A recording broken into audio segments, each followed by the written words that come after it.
Gloire à Dieu. Alléluia. Merci Seigneur. Voilà, on va ensemble partager pendant quelques instants la parole de Dieu. On va ouvrir les Écritures. Et on a chanté un chant tout à l'heure qui devance un peu le thème de ce message, la pensée du message de ce matin. Parce que la pensée du message de ce matin, c'est « Qui enverrai-je à Beaune ?» Qui enverrai-je ?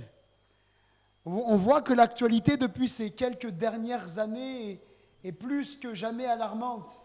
Elle nous interpelle, en tant que chrétiens, elle nous interpelle, elle nous touche parce qu'elle nous montre quelque chose, c'est que Jésus revient bientôt. Amen. Est-ce que vous croyez toujours au retour de Jésus ? Alléluia, gloire à Dieu. Le Seigneur revient bientôt et on voit que les temps dans lesquels nous vivons sont des temps vraiment très particuliers. Entre dérèglements climatiques, attentats terroristes qui ont frappé le monde pendant plusieurs années, la pandémie qui a entraîné des confinements, de la solitude. Je disais aux jeunes hier, c'est étrange, mais avec ce Covid, ce confinement, on a vu que les jeunes de 20 ans, 18 ans, 16 ans, se mettaient à parler comme des papis de 80 ans, des mamies de 80 ans. Je me sens seul, je suis tout seul, j'ai personne avec qui parler. C'est vraiment impressionnant. Hein. Ce confinement, ce Covid a généré vraiment dans beaucoup de cœurs du stress, de la panique, de l'angoisse, de la solitude. Et j'en passe, cette pandémie et puis ces confinements, la solitude, la peur, la guerre qui menace notre sol européen, la guerre qui menace notre monde et plus largement, oui, notre monde et qui pourrait entraîner même, on a entendu parler de cela, des restrictions énergétiques, des restrictions alimentaires. Imaginez-vous, nous, on y pense, peut-être la pensée d'inquiétude arrive. Mais on dit, Seigneur, je dépose ça entre tes mains, parce que tu dis que mon Dieu pourvoira à tous mes besoins. Tu me dis de ne pas m'inquiéter, mais de te faire connaître mes besoins. Et tu me dis que de toute façon, mes besoins, tu les connais avant que je les prononce. Donc je suis dans la paix, Seigneur. Mais imaginez-vous quelques instants pour ceux qui ne connaissent pas Dieu. Certains sont remplis d'angoisse, remplis d'incertitude, remplis de peur. Combien de personnes aujourd'hui se font des stocks alimentaires colossaux parce qu'ils ont peur de se retrouver en pénurie ? C'est-à-dire que nous avons le Seigneur, mais ceux qui n'ont pas le Seigneur, qui ira leur parler qu'il existe autre chose ? Qui ira leur parler que la paix de Jésus surpasse toute intelligence ? Qui ira leur parler que le Seigneur, même dans des temps troublés, même dans des temps de guerre, même dans des temps de misère, le Seigneur est capable de les bénir ? Le Seigneur est capable de pourvoir à leurs besoins. J'aimerais faire 2 lectures où Dieu nous lance un appel. Un appel à chacun d'entre nous, un appel à l'Église de Dieu, un appel à chaque disciple de Jésus. La première lecture que nous allons faire se trouve dans Ésaïe, chapitre 6, verset 8. Ésaïe, chapitre 6, verset 8. J'entendis la voix du Seigneur disant, qui enverrai-je ? Qui marchera pour nous ? Je répondis, me voici, envoie-moi. Et le deuxième texte, on le trouve dans Job, chapitre 13. Job, chapitre 13, à partir du verset 8. Job, chapitre 13. Job, chapitre 13, verset 8. Voulez-vous avoir égard à sa personne ? Voulez-vous plaider pour Dieu ? S'il vous sonde, vous approuvera-t-il ? Ou le tromperez-vous comme on trompe un homme ? Voulez-vous plaider pour Dieu ? Voulez-vous parler de Dieu ? Voulez-vous aller vers ceux qui ont besoin d'entendre parler de Jésus ? Parce que moi je crois que c'est la mission première de l'Église. La mission de l'Église, ce n'est pas de faire des disciples à l'intérieur, de vivre en vase clos, et puis nos enfants deviennent chrétiens, et les enfants de nos enfants deviennent chrétiens. S'ils se convertissent, gloire à Dieu. Moi je souhaite que ça, je prie tous les jours pour que mes enfants se tournent vers le Seigneur le plus tôt possible. Mais la mission première de l'Église, c'est d'aller vers l'extérieur. Vous savez ce que signifie église? Église, le mot grec, c'est ecclésia. Et ecclésia, ça signifie appeler horde. Appeler horde. Voyez-vous, en fait, l'église, le mot église à la base était utilisé pour le rassemblement des citoyens d'une ville grecque qui étaient amenés à statuer sur les affaires de la ville. Et ils étaient appelés hors de la ville. Et ensemble, ils statuaient des affaires de la ville. Et le chrétien, je crois qu'il est appelé hors de. Nous sommes appelés hors de. Appelés hors de quoi? Appelés hors de notre zone de confort. Appelés hors de nos quatre murs. Si les gens ne viennent pas à l'église, c'est à l'église d'aller à eux. Et l'église, là où 2 ou 3 s'assemblent en son nom, il est au milieu d'eux. Voyez-vous ce qu'on va mettre en place dans ces prochains mois, d'aller en dehors, d'aller une fois par mois dans la rue pour aller témoigner de notre foi. C'est ce que l'Église est appelée à faire. On est appelé hors d'eux, on est appelé à se mettre en action. On est appelé à témoigner de Jésus. Et pas simplement dans la rue, à nos voisins, à notre famille, à nos proches. On est appelé à cela. C'est à ça que Jésus nous appelle. Face à un constat alarmant, un constat dramatique, que fait l'Église? Que ferons-nous? Permettez-moi de dresser un peu le constat pendant quelques instants. La société, pour ne pas dire les sociétés, enseigne aux enfants et aux jeunes que Dieu n'existe pas, que nous sommes descendants d'une race de babouins qui aurait évolué. On est descendants du singe. Je n'ai pas l'impression qu'on descende du singe. En tout cas, moi, je n'ai pas des gens devant moi qui descendent du singe. J'ai des gens, des créatures de Dieu. Alléluia. On enseigne ça à nos enfants, non pas comme une théorie. Vous savez, on dit la théorie de l'évolution, mais on l'enseigne quand même comme une vérité fondamentale. Et ce qui pourrait aussi, moi je suis prêt à entendre. Bien sûr, nous, en tant que croyants, ce n'est pas une théorie, c'est une vérité. Mais je suis prêt à entendre qu'on parle de théorie créationniste, c'est-à-dire qu'un créateur a créé l'univers. Si la théorie du genre n'est qu'une théorie, pourquoi l'enseigne-t-on comme une vérité? La théorie créationniste, je parle comme les gens du monde, c'est aussi une théorie si on en vient là. Et pour permettre aux jeunes de choisir, aux enfants de choisir de se former, je crois qu'il est important de leur expliquer aussi qu'il y a autre chose que simplement une race de babouins qui aurait évolué. On ne voit pas Adam, un babouin qui n'a pas de langage, qui ne parle pas. Adam, là, il parle, il s'exprime, il a une volonté. Ève, pareil. Ce n'est pas des babouins. Dieu nous a créés. Et d'ailleurs, même Jésus va dire, en parlant des animaux, ne valez pas vous beaucoup plus qu'eux. On voit ici l'amour du Créateur sur l'être humain. Il a créé à l'image de lui.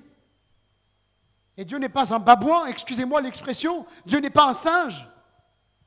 Donc, aucun être humain sur cette terre ne descend du singe. Vous êtes d'accord avec ça? Ça va? Super. Un autre constat, c'est que nous avons la possibilité de choisir si nous voulons être un homme ou une femme, que ce n'est pas naturel. C'est ce qu'on appelle la théorie du genre. Ne vous dites pas que cette théorie, la gender théorie, c'est qu'aux États-Unis. Ça touche toutes les sociétés en ce moment. Je ne sais pas si c'est encore dans les manuels scolaires, mais c'était parlé il y a quelques années de ça. Sous l'ancien gouvernement, il y a eu des manifestations, des gens qui ont même retiré leurs enfants des écoles pour dire « nous n'accepterons pas ça » et ils ont fait quelque part un peu marche arrière. Mais il y a une réalité. Et loin de moi de condamner parce que les personnes qui votent les lois ne connaissent pas le Seigneur. Il faut prier pour eux, pour que Dieu touche leur cœur.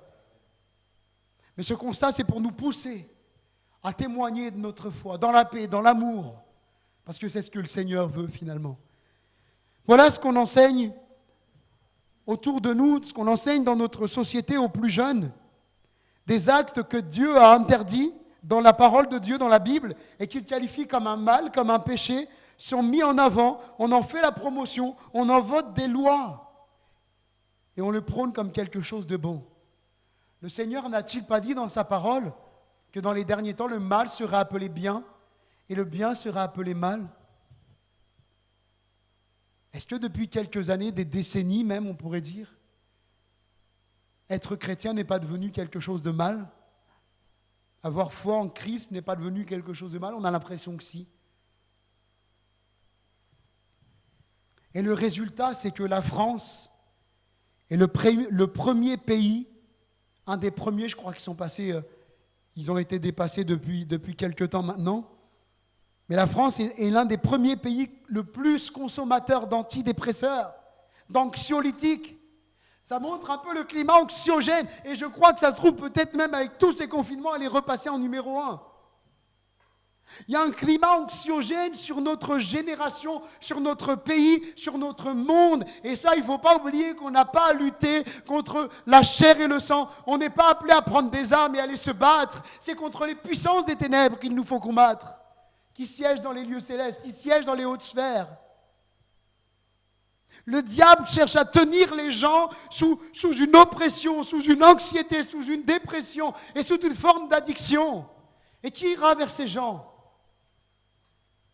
Qui ira vers ces gens leur dire qu'il existe autre chose ? Moi, je bénis Dieu de ce qu'un jour, un jeune homme, père de famille, a cru en moi et a cru que Dieu était capable de changer ma vie, alors que personne ne croyait en moi. Personne n'aurait imaginé un jour que je serais ce que je suis aujourd'hui. Et je vais vous dire même, entre nous, vous savez, cet homme, il était un peu fou. Mais la folie de Dieu, vous savez ce que la Bible dit, elle est plus sage que la sagesse des hommes. Cet homme, quand il m'a vu, j'étais un gamin, un enfant. Je n'ai pas de mots, mais terrible. Et il ne m'avait même pas encore parlé de Dieu. Il était mon animateur en centre de loisirs. Il a dit, Seigneur, si tu m'appelles vraiment au ministère, parce qu'il avait un appel sur son cœur, ce jeune-là, il faut qu'il se convertisse.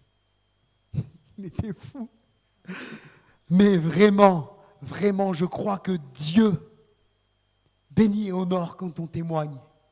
Il a trouvé le moment adéquat, le moment opportun pour me témoigner, le moment où je n'étais plus, bien sûr, sous la responsabilité d'un centre de loisirs. Et il m'a témoigné de sa foi. Il m'a témoigné que Jésus avait changé sa vie. Lui, ce jeune des quartiers belges, délinquant, qui se promenait avec une arme à la ceinture, je voyais un homme complètement transformé, un homme doux, un homme à l'écoute des autres. Et ça m'a interpellé, ça m'a touché. Dans un pays qui est le plus consommateur d'antidépresseurs, qui va aller dire à ces gens que Jésus veut leur donner la paix ? 200 000 personnes, chaque année, tentent de mettre fin à leur jour. 200 000 personnes, chaque année, tentent de se suicider parce qu'il y a un mal-être dans leur cœur, parce qu'il y a une souffrance. Et qui ira leur dire qu'il existe autre chose ? Qui ira leur dire qu'il ne faut pas commettre l'irréparable parce qu'après la mort, c'est fini. Il n'y a plus de réparation possible. Et s'ils n'ont pas demandé pardon pour leurs péchés, ils sont perdus. Qui ira leur dire cela ? Qui enverrai-je à Beaune ? Qui enverrai-je dans les familles de Beaune ? Qui enverrai-je dans les écoles de Beaune ? Et il y a une question face à un constat et un résultat. Où sont les chrétiens ? Où sont les disciples de Jésus ? Où sont les enfants de Dieu ?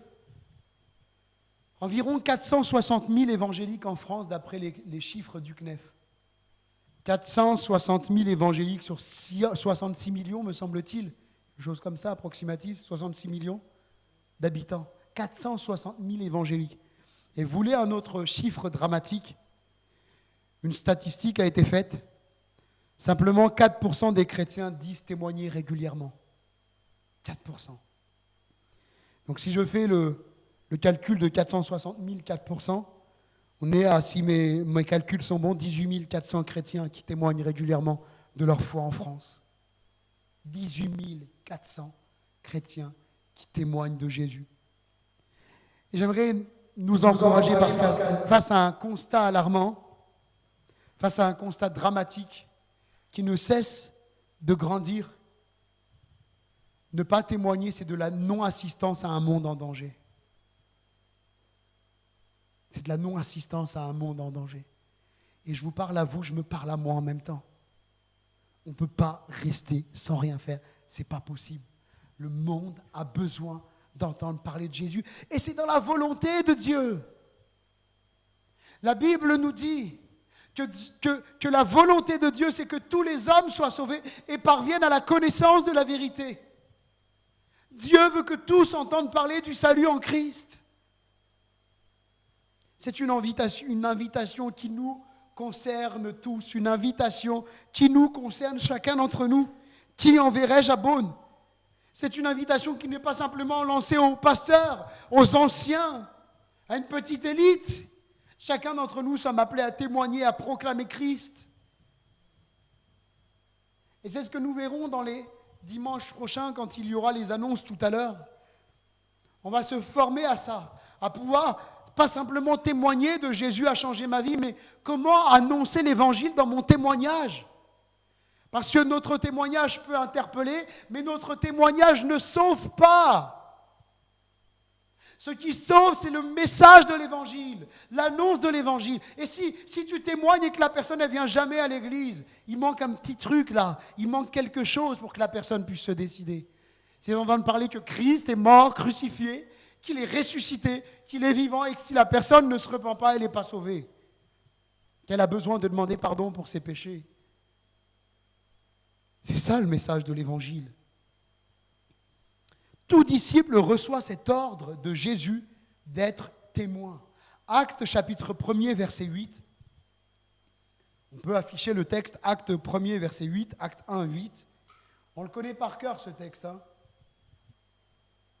Mais vous recevrez une puissance venant du Saint-Esprit sur vous, et vous serez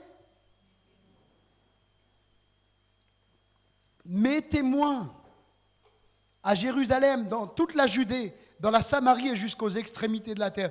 Et on va aller un peu plus loin, Acte 1er, toujours chapitre 1er, verset 15.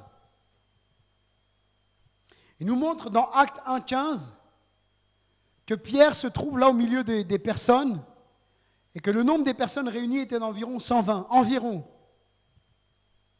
Parce qu'il est parlé des frères et des personnes réunies, et on sait qu'il y avait aussi des sœurs, notamment Marie, la mère physique de Jésus qui se trouvait là. 120 fidèles, 120 disciples. L'Église, dans son commencement, dans son début, se trouve ici, à la Pentecôte, dans Acte 2, dans la chambre haute, à Jérusalem. 120 personnes qui vont être remplies de l'Esprit et qui vont témoigner de Jésus. Ces 120 personnes, c'est vous, c'est moi, ce sont les disciples de Jésus. Je ne sais pas si vous êtes d'accord avec moi, mais dans les 120 personnes, là, il n'y a pas que des pasteurs, des apôtres et des diacres et des anciens. Sinon, ça ferait beaucoup pour une église qui commence. C'est 120 disciples. 120 disciples de Jésus qui, au moment de la Pentecôte, reçoivent l'Esprit. La promesse que Jésus dit à Acte 1:8, vous recevrez une puissance qui vient du Saint-Esprit sur vous. Et vous serez mes témoins. Et là, à la Pentecôte, c'est le début de ce témoignage-là. Ça commence, les fusions du Saint-Esprit, et les personnes se mettent à témoigner des merveilles de Dieu dans différentes langues selon ce que Dieu leur donnait de s'exprimer. Tout disciple doit être un témoin de Jésus. On doit tous être des témoins de Jésus. Et ce n'est pas simplement quelques-uns d'entre nous qui devons nous bouger pour témoigner de Jésus, mais c'est tous ensemble, avec nos capacités. Bien sûr, on n'a pas tous les mêmes capacités physiques, etc. Mais tous ensemble, on est appelés à se mettre en action. Et cette année, on doit se mettre en action. Parce que je vous dis, si c'est qu'une ou deux ou trois personnes qui se mettent en action, on va se fatiguer. On va s'épuiser. Et à un moment, on va dire, de toute façon, personne ne suit. Il y a une réalité. Il faut qu'ensemble, on fasse bloc. Et ensemble, on aille au front. Ensemble, on va évangéliser. On va témoigner de notre foi. On prie pour les personnes qui ont besoin de la grâce de Dieu. C'est ensemble qu'on doit y aller. Et moi, ce que j'aime aussi dans le texte qu'on a lu dans Job, c'est qu'il dit « S'il vous sonde, vous approuvera-t-il » Moi, j'aime bien ça. De dire, je vais témoigner de ma foi, mais je veux sonder mon cœur, parce que je veux que si Dieu me sonde, il m'approuve. Le meilleur témoignage, il commence par nos actes. Et quand les paroles arrivent, les gens n'ont plus qu'à dire, mais c'était évident. Il ne ment pas, il ne dit pas de gros mots, il ne triche pas, il ne vole pas. C'était évident. Et puis, il est toujours à l'écoute des autres Bon, des fois, il est énervé, des fois, il n'est pas commode, c'est vrai. C'est normal, il est humain. Mais il est différent des autres. Tout disciple reçoit cet ordre de Jésus d'être témoin. Et Jésus lui-même a répondu à cet appel. Donc, mes frères et sœurs, imitons le Maître. Imitons le Maître. Jésus, c'est notre Maître. On l'appelle Seigneur, et Seigneur, ça veut dire Maître. Le mot Seigneur en grec, c'est kurios. Ça veut dire royauté, ça veut dire Maître. Ça veut dire celui qui a l'autorité sur nos vies. Et nous sommes appelés à imiter le Maître, à imiter Jésus. Prophétiquement, Ésaïe dit « Me voici, envoie-moi ». Mais c'est la voix du Fils de Dieu qui dit « Seigneur, envoie-moi dans ce monde. Envoie-moi parler de toi. Envoie-moi annoncer l'évangile. Envoie-moi annoncer la repentance. Seigneur, Père céleste, envoie-moi, je suis là. » Et Philippiens chapitre 2, versets 5 à 8 nous encourage à imiter Jésus. Jésus qui a obéi au Père céleste et qui est venu sur la terre. Philippiens chapitre 2, verset 5. « Ayez en vous les sentiments qui étaient en Jésus-Christ, lequel, existant en forme de Dieu, n'a pas regardé comme une proie arrachée d'être égal à Dieu. » Il n'a pas regardé comme une proie arrachée. Pourquoi ? Qu'est-ce qu'on peut comprendre là ? C'est que quand il va venir sur terre, les hommes ne vont pas l'accueillir comme Dieu. Ils vont dire « Ah, super, Dieu !» Il y en a quelques-uns, après coup, qui vont comprendre. On peut dire « Ah, il y a Dieu qui visite la terre !» Il va arriver comme un simple homme, il va naître dans une étape comme un petit bébé. Imaginez quelques instants que Marie, celle qui a permis, la mère physique de Jésus, parce que Jésus, on est d'accord que Jésus, Dieu, n'a pas de mère, mais celle qui a permis que Jésus naisse, qui a été le canal entre les mains de Dieu pour que Jésus naisse, elle a porté Jésus comme vous avez porté vos enfants, comme j'ai porté ma petite fille. Est-ce que c'est, vous voyez, Jésus n'a pas regardé comme une proie arrachée de rester dans le ciel comme Dieu. Mais la Bible nous dit qu'il s'est dépouillé lui-même. Il s'est dépouillé lui-même en prenant une forme de serviteur, en devenant semblable aux hommes, ayant paru comme un simple homme. Il s'est humilié lui-même. Et oui, le Dieu créateur, le Dieu qui est là au commencement, par qui tout a été fait, et sans qui rien n'a été fait, nous dit Jean chapitre 1er, eh bien, il va venir, il va prendre une forme humaine, quelle humiliation. Lui qui a créé l'homme, il se fait homme, se rendant obéissant jusqu'à la mort. L'humiliation va plus loin, jusqu'à la mort de la croix. Il faut réaliser que c'est la plus humiliante des morts de l'époque, que personne ne souhaitait mourir sur une croix, tellement c'était humiliant. Jésus va aller jusqu'à subir l'humiliation suprême en mourant sur une croix.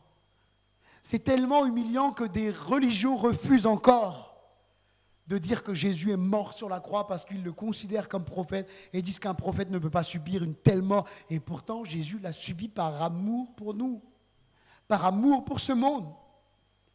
Et Jésus a répondu à cet appel de venir dans le monde. Il est venu donner sa vie pour nous donner la vie éternelle, pour que nous ne restions pas dans nos péchés, mais que nous ayons la possibilité de nous repentir. Il va même plus loin, il dit, lorsque j'aurai été élevé, j'attirerai les hommes à moi. Réalisons que ce n'est pas nous qui faisons le plus gros du boulot. Nous, on témoigne, on parle de la Bible, on parle de Jésus, mais celui qui fait le plus gros du boulot, c'est le Seigneur. C'est lui qui attire par son esprit. Il est élevé, il est en gloire, il est dans le ciel, et par son esprit, il attire les hommes à lui. Jésus nous donne cet exemple à suivre, donc, frères et sœurs, amis, répondons à cet appel du témoignage. Acte 1:8, vous serez mes témoins. Acte 1er, verset 4, nous dit que les disciples se trouvaient à Jérusalem. Et Jésus leur recommande de ne pas s'éloigner de cette ville, mais d'attendre la promesse du Saint-Esprit. Vous serez mes témoins à Jérusalem. Acte 1:8, ça veut dire quoi, Jérusalem ? Qu'est-ce que ça signifie pour nous ? Est-ce qu'on doit aller faire un pèlerinage à Jérusalem pour témoigner de notre foi ? Quand on remet dans le contexte, ils se trouvent à Jérusalem. Christ les appelle là où ils sont, à témoigner où ils se trouvent. Jésus t'appelle là où tu es là où tu te trouves, à témoigner là où tu te trouves. Jésus t'a sorti de ta famille. Peut-être qu'il n'appartient pas à Jésus, pas pour que tu en sortes physiquement, mais pour que tu témoignes là où tu te trouves, dans ta famille. Jésus t'a sorti de la mentalité de ce monde, il a touché ton cœur, il a fait de toi une personne nouvelle, non pas pour que tu vives comme un moine en vase clos, mais que tu sois dans ce monde, ce porteur de flambeau, là où tu te trouves. Bien sûr, après, Jésus les appelle plus loin, il les appelle dans la Samarie, dans la Judée, jusqu'aux extrémités de la terre, etc. Mais à Jérusalem, Christ les appelle à témoigner là où ils se trouvent. Beaune est un champ de mission. Est-ce que quand on prie pour la mission, on réalise que Beaune est un champ missionnaire? Regardez le nombre d'habitants. Et maintenant, prenez les 2 principales églises évangéliques. Donc celle-ci, le tabernacle. Montez le nombre de personnes. Et vous verrez tout le travail qui nous reste à accomplir.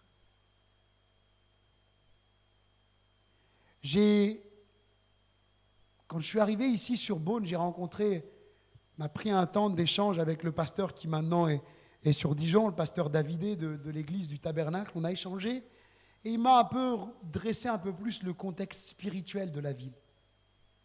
Le nombre de sectes, de croyances dans des saints, dans des dieux, Et j'ai été simplement impressionné de me dire qu'une si petite ville peut avoir autant de croyances. Cette ville de Beaune, ses alentours, cette région de Bourgogne a besoin de témoins qui se lèvent et qui parlent de Jésus. Alors quand je dis Beaune, c'est pour les Beaunois, mais il y en a ici qui se trouvent à Nuit-Saint-Georges, d'autres qui se trouvent là. On a des gens de passage de Dijon, de Saint-Apollinaire même, un ancien voisin à moi. Là où je me trouve, Dieu m'appelle à être un témoin de Jésus. La mission, c'est là où Dieu t'a placé, là où Dieu m'a placé. Premièrement, qui enverrai-je vers les jeunes de cité, dans ces endroits où personne n'ose aller? Parce que quand on regarde les informations, on voit que ça craint, on voit qu'on peut se prendre des coups, on voit qu'il y a du trafic de drogue, on voit que ceci, on voit que cela, et on ne veut pas aller là-bas. Qui enverrai-je? Il ne faut pas avoir peur de se dire mais qu'est-ce qui va se passer? Et puis si peut-être on se moque de moi, tu ne peux pas éviter la moquerie. Qui enverrai-je vers les jeunes de cité? Qui enverrai-je vers les personnes âgées? Qui enverrai-je dans les maisons de retraite? Qui enverrai-je dans les endroits, dans les hôpitaux psychiatriques? Qui enverrai-je vers les SDF? Là où ça sent mauvais, là où personne n'ose s'asseoir à côté d'eux.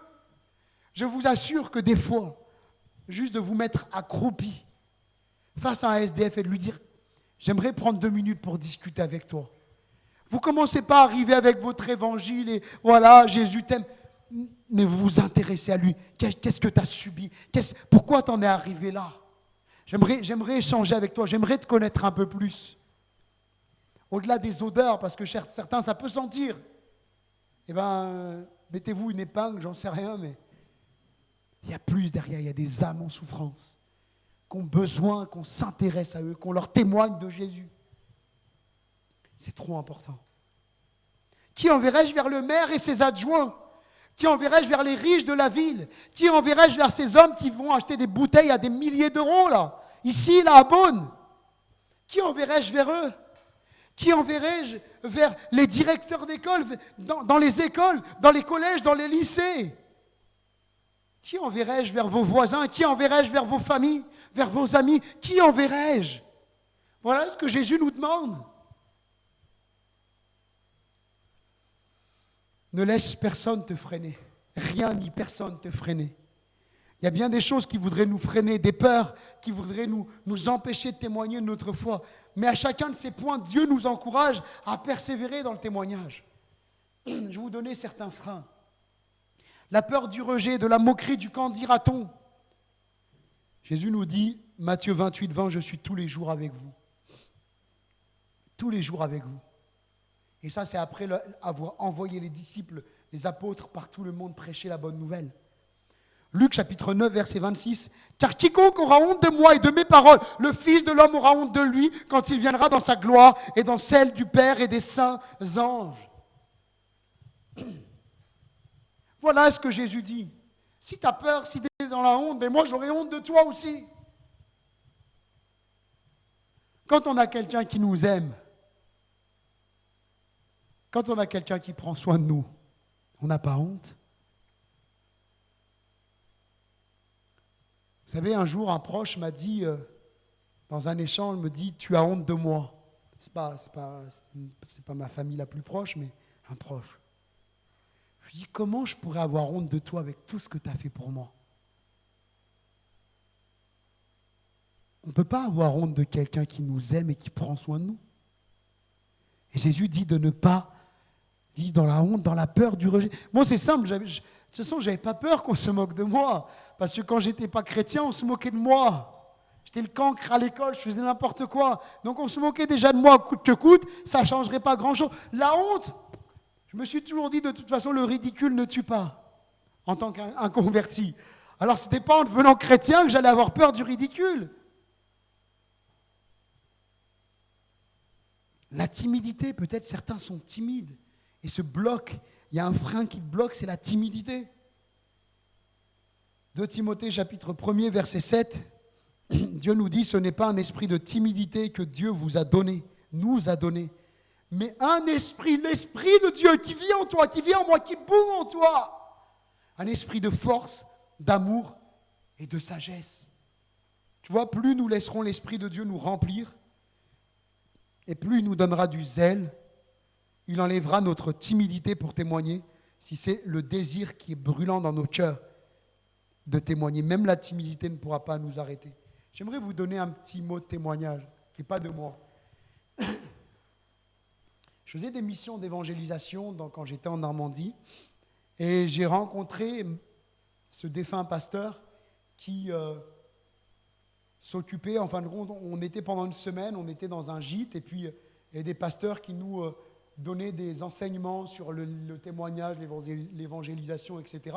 Puis ensuite, on allait dans la rue, il y avait des événements, des barbecues gratuits, il y avait des animations pour les enfants, etc. Et cet évangéliste, ce pasteur des Assemblées de Dieu, Jean-Claude Cal, un jour, on était en train de manger, c'est devenu ensuite mon professeur à l'école biblique, et il dit, moi, je suis timide. Je dis, si vous êtes timide, il y a un problème. Parce que je l'avais entendu prêcher, je l'ai vu témoigner dans la rue, j'étais à côté de lui quand il témoignait. Je dis, si vous, monsieur Cal, vous êtes timide, ben alors qu'est-ce que c'est un vrai timide? Il nous a raconté un peu la timidité qui le gagnait, mais qui, quand il commençait à parler de Jésus, disparaissait. Il disait, moi, je ne vais pas aller je vais pas facilement vers les gens, mais dès que je me décide d'aller parler de Jésus, il y a quelque chose qui s'enlève, il y a quelque chose qui part, et je témoigne librement de Jésus. Sa nature, c'était une nature timide, mais parce que l'Esprit de Dieu est plus grand que lui, il prenait la place quand lui n'avait pas la force. Et je peux vous dire que j'ai entendu ce prédicateur prêcher l'évangile et des personnes répondre à l'appel, des personnes touchées par l'Esprit de Dieu, ce qui montrait bien que c'était l'Esprit qui faisait le boulot. Je ne sais pas qu'est-ce qui peut encore. On parlait de la honte tout à l'heure, j'aimerais vous citer aussi, quand on parlait de la peur, j'ai parlé de la honte. 2 Timothée chapitre 1er verset 8, n'aie donc point honte du témoignage à rendre à notre Seigneur, ni de son prisonnier, donc Paul, mais souffre avec moi pour l'évangile. De quoi avons-nous honte? D'aimer Dieu, d'avoir fait une rencontre avec Jésus qui nous a sauvés? C'est ça la honte qu'on peut avoir? Voyez ce que Paul dit à Timothée. Il l'invite à souffrir pour la cause de l'évangile. Ça ne sera pas toujours facile. Il va y avoir des souffrances. Alors des moments où on va se moquer de toi. Des moments où on va rire de toi. Et ça va te faire souffrir. Mais qu'importe. Toi, tu aimes tellement les autres qu'il faut qu'ils entendent ce message de l'évangile. Il faut qu'ils entendent le témoignage de Jésus. Rappelons-nous que Jésus n'a pas eu honte du pauvre misérable que j'étais, du pauvre misérable que nous étions.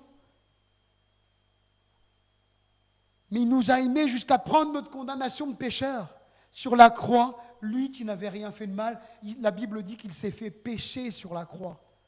Il n'a pas péché, mais il s'est fait pécher. Il a pris nos péchés sur la croix. Lui, le juste, le parfait. Le renoncement aussi, c'est encore un frein. Le fait de devoir renoncer. Dire, mais oui, mais là, si je vais témoigner, je ne vais peut-être pas pouvoir me reposer, je ne vais peut-être pas pouvoir passer ce petit temps à faire autre chose. J'ai encore ceci à faire, j'ai encore cela à faire, j'ai encore ceci à faire. Et des fois, on a du mal à renoncer à certaines choses. Jésus va dire dans Matthieu chapitre 16, verset 24, il dit à ses disciples, si quelqu'un veut venir après moi, qu'il renonce à lui-même, qu'il se charge de sa croix et qu'il me suive. N'ayons pas peur du renoncement. Parce que Dieu sait ce qu'on a besoin. Bien sûr, il faut avoir la sagesse. Mais Dieu sait ce qu'on a besoin. Il nous donnera toujours ce dont on a besoin. Pour chaque peur, Christ a une parole pour me rassurer, m'encourager, me motiver à être son témoin. Et puis témoigner en parole et en attitude. Ne soyons pas comme ces pharisiens qui disent mais ne faisaient pas. La base de tout, c'est l'amour, 1 Corinthiens 13. Si je n'ai pas l'amour, je ne suis à rien. 3 choses demeurent, la Bible dit, la foi, l'espérance et l'amour. Mais la plus grande des choses, c'est l'amour, alléluia. Une attitude d'amour envers nos frères et sœurs. Pour que quand les gens entrent dans ce lieu, ils voient qu'il y a quelque chose de différent. Dernièrement, je discutais avec un habitant de Beaune, quelqu'un qui passait par là et qui s'est arrêté, on a échangé. Il me disait, je suis venu une fois ici et quelque chose qui m'a interpellé, c'est l'accueil que vous faites que je ne trouve pas dans les autres religions. L'accueil, vous êtes accueillants, voilà, on sent qu'il y a quelque chose. Gloire à Dieu que ce témoignage porte encore plus de fruits. Plus on va s'aimer les uns les autres et plus on va aimer les autres, notre témoignage portera encore plus de fruits. Témoigner en parole, oui, mais aussi et surtout en attitude. Jean chapitre 13, versets 34 à 35, je vous donne un commandement nouveau. Aimez-vous les uns les autres comme je vous ai aimé. Vous aussi, aimez-vous les uns les autres. À ceci, tous connaîtront que vous êtes mes disciples si vous avez de l'amour les uns pour les autres. Voilà ce que Dieu nous appelle. Voilà ce que Jésus nous appelle, à nous aimer les uns les autres. Mais l'amour ne cautionne pas tout. L'amour, on peut avoir des différends, mais quand on a un différend, on n'est pas amené à se fermer la bouche. On est amené à mettre de l'eau dans notre vin et à aller voir la personne et à lui dire qu'elle mange. Je sais que c'est dur dans une ville viticole de mettre de l'eau dans son vin. Je sais bien. Pardonnez-moi l'expression, j'essaierai d'en trouver une autre. Mais on est appelé à ça. On a un différend, mais on va le régler dans l'amour. Ne reproduisons plus jamais, frères et sœurs, les erreurs du passé où on se jette des invectives les uns les autres publiquement. Moi, si j'ai quelque chose à vous dire, si vous avez quelque chose à me dire, je vous en supplie, attrapez-moi en privé, dites-moi-le en privé. Il n'y a rien de pire que de se jeter des invectives en public. Et moi, j'aimerais vraiment peut-être encourager un frère, une sœur, si tu as fait cela dans le passé, et que tu n'as pas demandé pardon à Dieu, et que tu n'as pas demandé pardon à la personne que tu as blessée, eh bien, il faut le faire. C'est ça l'amour. Peut-être d'aller voir, je ne sais pas, un frère, une sœur que tu as blessé publiquement par des paroles. Peut-être aller voir même l'ancien pasteur et lui dire, je te demande pardon parce que je t'ai fait du mal, parce que je t'ai blessé. Je croyais être dans mon bon droit. Il y a des choses sur lesquelles je me dis que je ne suis toujours pas d'accord avec toi, mais j'aurais jamais dû te parler comme ça. Parce que cette attitude, elle n'est pas à la gloire de Dieu. C'est ça la repentance. La repentance, ce n'est pas de venir à l'église, lever les mains, alléluia, alléluia. Ça, ce n'est pas de la repentance. La repentance, c'est demander pardon à celui à qui on a fait du mal. Sinon, ça reste de l'hypocrisie. La repentance, elle est verticale et elle est horizontale. Elle est verticale, je demande pardon à Dieu, et elle est horizontale, je demande pardon autour de moi. Sinon, ce n'est pas de la repentance, c'est de la tranquillisation de conscience. Oh mon Dieu, pardonne-moi. Oh ben ça y est, Dieu m'a pardonné alors. Hein? Moi, j'ai mon caractère, je ne vais pas le changer, hein, mais Dieu m'a pardonné. C'est de l'hypocrisie. Si j'ai fait du mal à quelqu'un, je dois le rectifier. Excusez-moi d'être dur, mais c'est important de dire les choses. On n'avance pas quand on ne se dit pas les choses. Et je crois véritablement que l'amour nous pousse à demander pardon. C'est à ça qu'on sera reconnu. Et le premier bénéficiaire du pardon, vous savez c'est qui? C'est nous. Si moi j'ai besoin de demander pardon, même si je me sens dans mon droit, ça m'est même arrivé parfois, je vous le dis, de demander pardon pour des choses où dans mon cœur je me disais, mais Seigneur, je n'ai pas l'impression d'avoir fait mal. Mais parce que ça a blessé l'autre, je veux lui demander pardon. Et moi je crois qu'il y a une puissance, la puissance de Dieu dans le pardon. C'est la puissance de désarmer l'autre, de lui faire lâcher les armes. Mais en tout cas, c'est important. Je ne sais pas pourquoi j'ai dit ça, je n'avais pas prévu de parler du pardon, mais je crois que c'est important, parce que pour connaître aussi un peu ce que chacun on a vécu ici dans cette église, c'est important pour aller de l'avant, de se pardonner les uns les autres. Et de se demander pardon mutuellement. S'il y a des choses qui sont restées là, eh bien il faut se voir. S'il faut appeler le pasteur le précédent pour lui dire « je te demande pardon », eh bien on le fait. C'est comme ça qu'on va de l'avant. On ne va pas de l'avant si on garde des choses, même si on se dit « oui, mais moi c'est réglé ». Non, tant que tu n'as pas demandé pardon, ce n'est pas réglé. Devant Dieu, tant que tu n'as pas demandé pardon, tant que tu n'as pas demandé pardon à celui à qui t'a fait souffrir, devant Dieu, ce n'est pas réglé. C'est à ceci qu'on sera reconnu comme disciples, si on a de l'amour les uns pour les autres. 1 Jean chapitre 4, verset 20 dit, « Si quelqu'un dit j'aime Dieu et qu'il déteste son frère, c'est un menteur. Car celui qui n'aime pas son frère, qu'il voit, comment peut-il aimer Dieu qu'il ne voit pas ?» Vous voyez, je vous demandais pardon d'être dur tout de suite, mais la parole de Dieu, elle met les choses cartes sur table. Si tu n'aimes pas ton frère que tu vois et que tu dis aimer Dieu, tu es un menteur. Je suis un menteur. L'amour de Dieu n'est pas en moi. Parce qu'on ne peut pas dire j'aime Dieu et détester les créatures de Dieu que Dieu a créées à son image et qui plus est, qu'il a sauvées par son sang. Si les gens viennent pour la première fois au milieu de nous, ils doivent sentir un climat de bonté, un climat d'amour, ils doivent se sentir aimés, écoutés, accueillis. Eh bien, ils viendront entendre l'évangile. Mais s'ils se sentent jugés, s'ils se sentent condamnés, s'ils se sentent regardés, si demain, excusez-moi, je vais être très cru, je vais essayer de ne pas être trop long, pardonnez-moi, mais les choses me viennent à cœur au fur et à mesure que je vous parle. Si demain, si là, ce matin, il y a une prostituée qui rentre dans ce lieu complètement en une tenue qui nous semble incorrecte, et elle vient là, comment on va l'accueillir? Comment les sœurs, vous allez l'accueillir? Est-ce que vous allez dire, cachez vos maris, hein? Ou est-ce que vous allez dire, viens voir, assieds-toi à côté de moi. Assieds-toi. Bonjour, on est content de t'accueillir, viens. Si un SDF rentre là, excusez-moi du mot, mais Dieu sait que j'aime particulièrement et que j'ai souvent aussi témoigné, tant que Dieu me le permettait, à toutes sortes de personnes, dont des SDF. Mais si quelqu'un rentre là, qui, excusez-moi le mot, mais qui pue la mort, il sent mauvais là. Il sent mauvais, il s'assoit juste à côté de toi. Qu'est-ce que tu vas faire? Est-ce que tu vas te lever, t'écarter, te mettre au fond de l'église? Ou est-ce que tu vas le regarder avec un sourire et dire on est content de te voir?